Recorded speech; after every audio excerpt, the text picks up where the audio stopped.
Renault's Kangoo van has evolved, but not beyond recognition. This Phase 2 version is smarter, cleverer and better built. Its energy DCI diesel engines are also impressively economical. Plus, there's zero emissions all-electric technology should you want it. In short, if you're in the market for a compact yet spacious van, it's still a strong contender.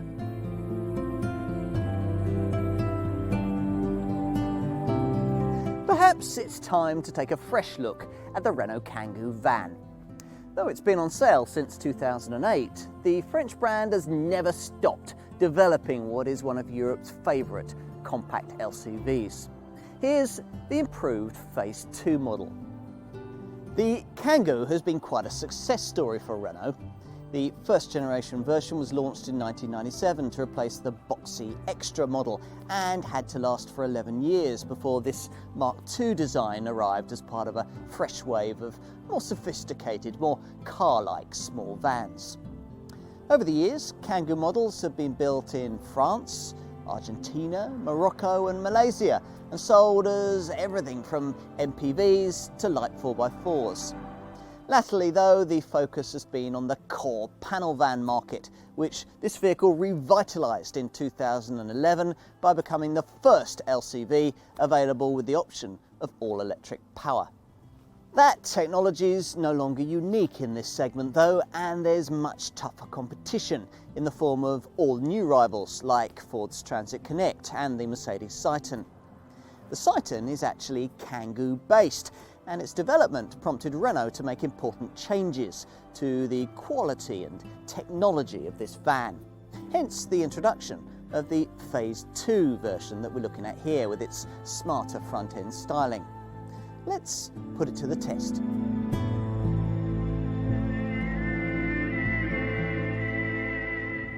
So, what's it like at the wheel? Well, you sit very upright, but quite comfortably on the soft but supportive seats.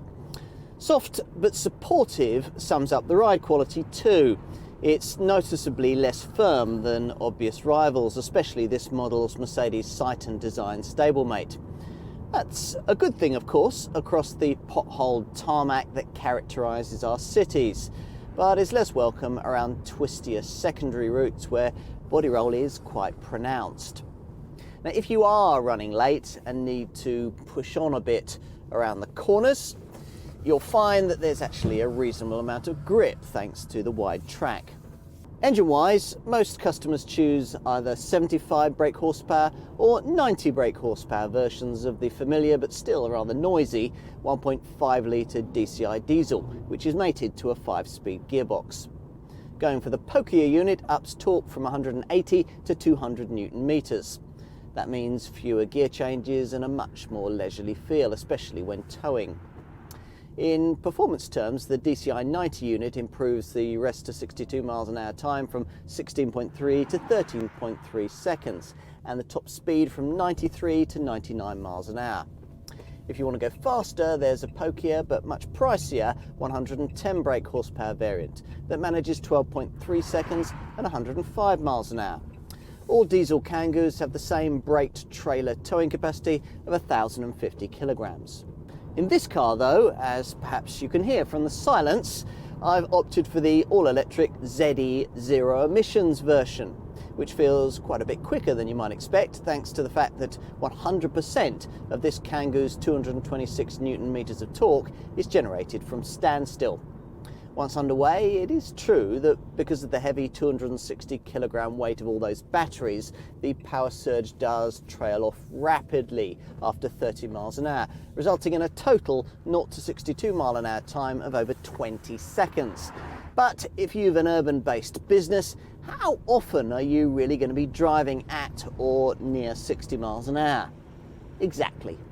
At more likely delivery speeds, the 44 kilowatt electric motor, which puts out the equivalent of 60 brake horsepower, feels crisp and remarkably responsive. Plus, of course, as with all electric models, you've the equivalent of an automatic gearbox, so there are no gear changes to worry about. The operating range between complete charges is quoted at 106 miles. In practice, I found that a more realistic figure is between 60 to 70 miles. Still, Renault's research suggests that 70% of van drivers cover a daily distance of less than 62 miles, so for many that won't be an issue. Whatever your choice of motive power, you'll find that a Kangoo will work well in its urban comfort zone. Light electric power steering makes it easy to slot into tight spaces, although until you get used to the shape, judging the extremities of the vehicle during parking manoeuvres can be slightly difficult as the bonnet slopes away from you. There's also a decently tight turning circle of just 10.7 metres, which helps in congested urban settings. If your business takes you onto slippery surfaces like farm tracks or building sites, I'd suggest that you look at the clever optional Grip Extend package, a traction control system that optimises front wheel grip.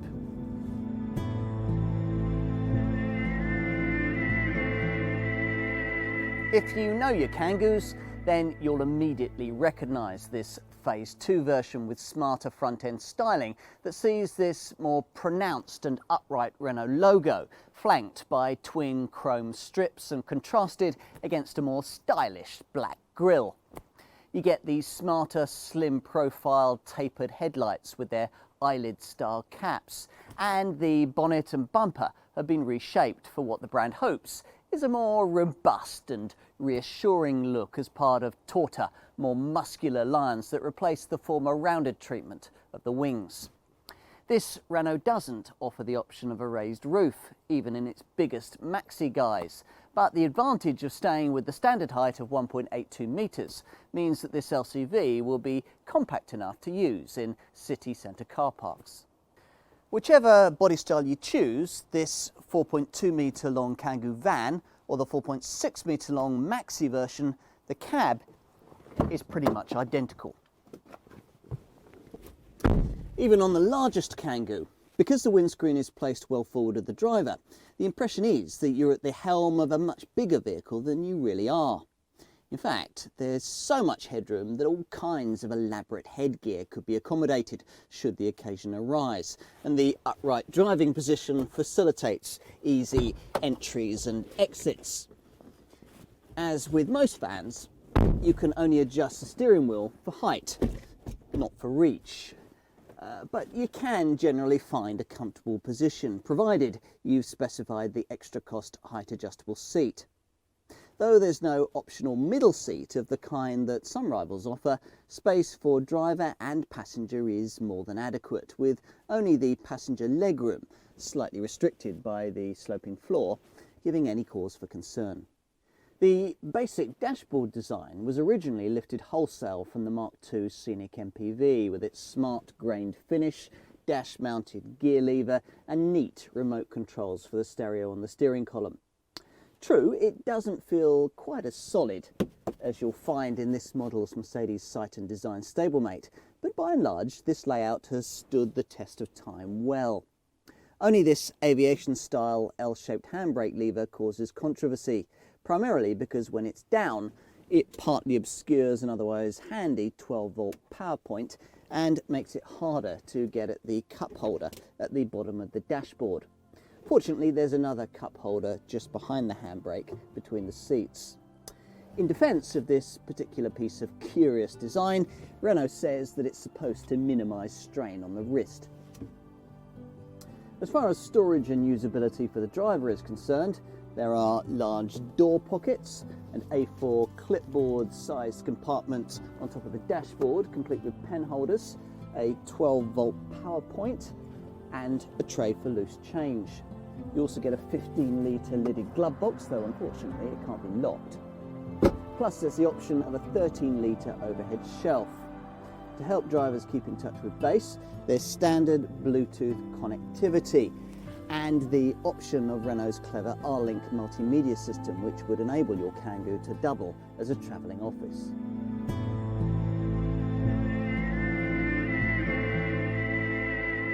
For a conventional combustion-engined Kangoo van, expect to pay somewhere in the £13,500 to £19,000 bracket, including VAT. In terms of body styles, there's no really small, compact variant these days, or the option of extended roof heights. So buyers have a simple two-way choice between either this standard van or, for a premium of around £1,300, the extended Maxi version. Go for the Maxi and you've also the option of finding a premium of around £1,000 to get yourself the crew van version with its useful second folding seat row. As for engines, well, most Kangoo buyers choose either 75 or 90 brake horsepower versions of Renault's efficient 1.5 litre DCI diesel. And there's the option in both cases of paying another £300 for the Energy Pack with its stop and start system for more frugal running cost returns.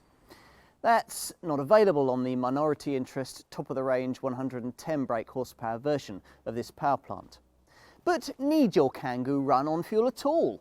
If it's likely to be largely urban-based, a better bet may be to consider this all-electric ZE zero-emissions battery-powered version.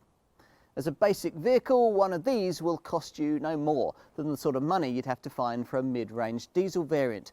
But bear in mind that the basic asking price doesn't include the battery that will power this model.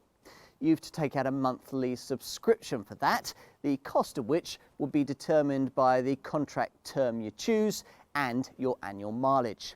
This can be anything between 1 year and 5, with annual mileage anything between 6,000 and 15,000 miles per annum. Depending upon the combination you choose, you're looking at a monthly fee of anything between around £60 to just over £100, but you'll need to talk to your dealer for specifics on that. On to the value proposition all that represents. In the diesel range, Renault offers price lead-in versions able to undercut all key segment competitors on price.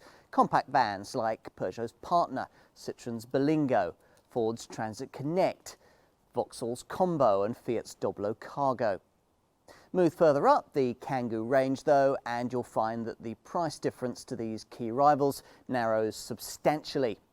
At first glance, the Kangoo-based Mercedes Citan looks well priced against this Renault, but that's only because it also comes in the smaller, cheaper, compact body style that the French brand long ago abandoned. Compare the two vehicles with like-for-like engines and body styles and you'll find that the Mercedes will cost around £1,500 more. As for the all-electric Kangoo ZE model I have here, well, it no longer has the LCV market to itself. Renault's partner Nissan has taken the opportunity to use this vehicle's same technology to launch its eNV200 model, which costs slightly less. And for Kangoo money, you could also consider all-electric versions of the Peugeot Partner, the Citroen Berlingo or the Ford Transit Connect. The deals in each case are subtly different though, and will vary with battery lease options and government or dealer incentives. You'll need to be very handy with your calculator. If, having considered all of that, you decide that it is a Kangoo that you really want, you're going to want to know just how generous Renault has been with the standard specification. And the answer is that most of the basics you'd expect are included. Things like Bluetooth compatibility for your phone, a decent stereo with fingertip remote controls, and USB and aux in ports, a trip computer, power mirrors and windows, plus a sliding side door and a proper spare wheel rather than one of those silly tyre inflation kits. You also get a tubular bulkhead and remote central locking that allows you to lock and unlock the rear doors separately, while all the doors lock automatically when you drive off. In terms of additional features you'll find either on plusher models or on the options list, I'd want the second sliding side door that's included as standard on the Maxi model. And to free up extra space for longer items, I definitely want the folding front passenger seat you won't be able to use without also buying the swivelling bulkhead. And maybe also the rear roof flap that'll be invaluable to people like plumbers and decorators carrying long pipes and ladders.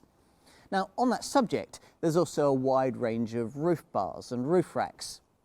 Other important niceties you might want to include cover things like air conditioning, auto headlamps and wipers, a height adjustable driver's seat, an alarm, rear parking sensors, power folding mirrors and cruise control with a speed limiter to help preserve your licence through urban areas or roadworks. I'd also want to look at the clever Renault R-Link multimedia system, which includes satellite navigation, an eco-driving menu and a range of connected apps you can download from the online R-Link store. As for safety equipment, well, there's only a single driver's airbag in the basic tally, but you do now get ESC stability control fitted across the range.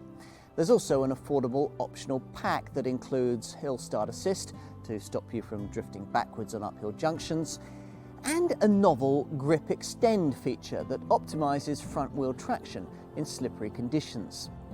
Standard, as you'd expect, is an advanced ABS system with brake assist and EBD electronic brake force distribution to make it more effective. Buyers also get a comprehensive 4-year 100,000-mile warranty with 4 years of roadside assistance, the first 3 covering use right across Europe.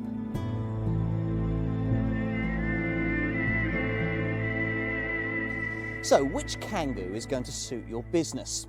I should probably point out to begin with that practicality isn't going to be affected by your choice of motive power. This all-electric ZE version can take just as much as its diesel stablemates in terms of both size and weight. So it's down to body style choice, either the 3 cubic metre Kangoo van, this one, or the 4 cubic metre Kangoo Maxi. Other rivals can offer a little more loading room than this, but Kangoo customers can improve things by specifying the optional fold forward front seat, able to boost those figures by around half a cubic metre with both body styles. This means that you may be able to get away with this standard version if your regular load volumes aren't going to be significant. Mind you, the cost to graduate up to the bigger body style isn't that great, and the largest Kangoo Maxi variant, which can take up to 4.6 cubic metres with its folding seat option exercised, does look very good value compared to its rivals. If you choose your Kangoo Maxi in crew van form with its foldable second seating row, there's a 2.4 cubic metre load volume that grows to 3.6 cubic metres when that extra bench isn't in use. If you need to transport cargo on the roof, you'll be able to specify roof bars and roof racks capable of carrying up to 100 kilograms. Here we're going to focus on the ordinary panel van model and take a closer look at the business end. Access is via the usual unglazed asymmetric rear doors, with the narrower of the two on the offside. As usual, these can be pushed through 90 degrees or through 180 degrees if you undo the easy to release stays. The rear door aperture is 1,219 millimeters in width and 1,119 millimeters high, so most of your cargo should fit. Getting it on board will be aided by a reasonably user-friendly loading height that's typically around 558 millimeters, as well as by a decently sized interior light just inside that facilitates the whole process at night. You'll find that a typical Euro pallet slots in easily, thanks to the 1,218 millimeter width between the wheel arches that all Kangoo models share.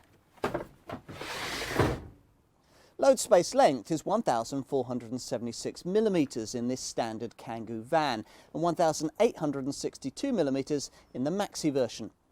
If, as I suggest you should, you've gone for the optional swivelling bulkhead and folding front passenger seat package, then you can increase those figures to 1,731 millimeters or as much as 2,886 millimeters in the Maxi version. So ladders and pipes should fit in with ease, with the transport of even longer ones possible if you go for the rear roof flap feature that Renault calls a girafon. Unlike some of its competitors, Renault doesn't offer a choice of roof heights with this vehicle, so operators will have to make do with 1,129 millimeters of interior roof height, whichever body style they choose. This vehicle's practicality may mean you'll find yourself carrying heavier loads, so it's just as well that the payload allowances are reasonable. This standard Kangoo van can carry between 650 and 800 kilograms, depending on the version that you choose. The Kangoo Maxi can carry 800 kilograms too, though that figure falls to 740 kilograms if you need the people carrying flexibility of the crew van version. Against competitors, you're talking a similar payload capacity to that you'd get in rivals like Peugeot's Partner or Citroen's Berlingo, but a little less than you'd get in models like Vauxhall's Combo or Ford's Transit Connect. The Kangoo's gross vehicle weight in diesel models is 1,950 kilograms for the standard variant and 2,200 kilograms for the maxi version. Look at this ZE electric derivative and those figures rise to 2,126 and 2,175 kilograms. Got that? Okay, what else might you need to know? Well, the sliding side door has a decently wide aperture that's 638 millimeters wide and 1,128 millimeters high. And inside there are 6 cargo tie-down points, though if you forget to use them and you find your items moving about, then it's good to know that a tough bulkhead is standard fit. It's worth paying a little extra for the plastic mouldings that protect the loading bay up to half height, but as usual, it's better to go the whole hog and get a proper ply lining kit added, of the sort I've got here. On to running costs. Renault says it's worked hard in this area, and sure enough, service intervals on this vehicle are now further apart than they used to be, set at every 2 years or 25,000 miles. Plus, you can talk to your dealer about a 4-year, 48,000 mile maintenance package. An oil change, though, is needed every 18,000 miles.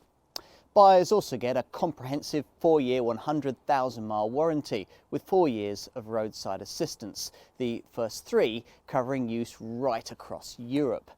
You also get a 3-year paintwork guarantee and a 12-year anti-corrosion warranty.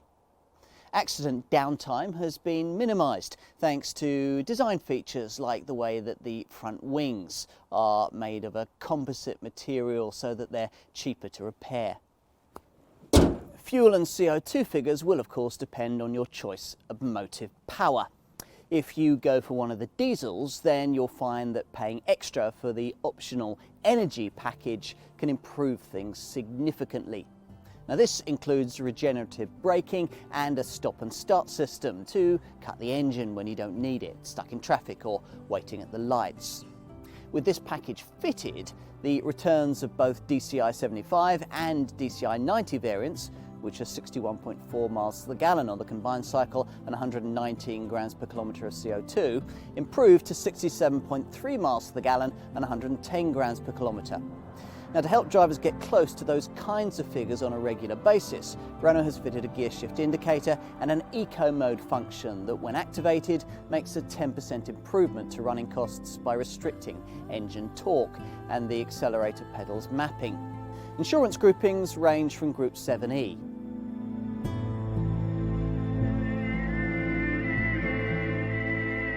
If you haven't tried a Kangoo for some time and you're in the market for a compact yet spacious van, it might well be time to give it another chance.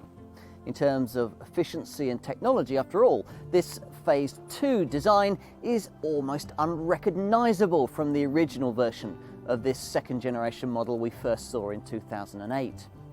The electric zero emissions technology is a draw too. Many of the business buyers who automatically opt for one of the conventional energy DCI diesel versions would probably do well to consider it. Most, though, will usually want to stay with what they know. And what they know about this vehicle is that it'll be as reliable, practical and economic as an LCV of this kind should be, but at the same time will probably undercut most of its competitors on price. That's the bottom line with this Kangoo. You can afford it, and it works better than ever before. In fact, for many business buyers, that'll be all they need to know.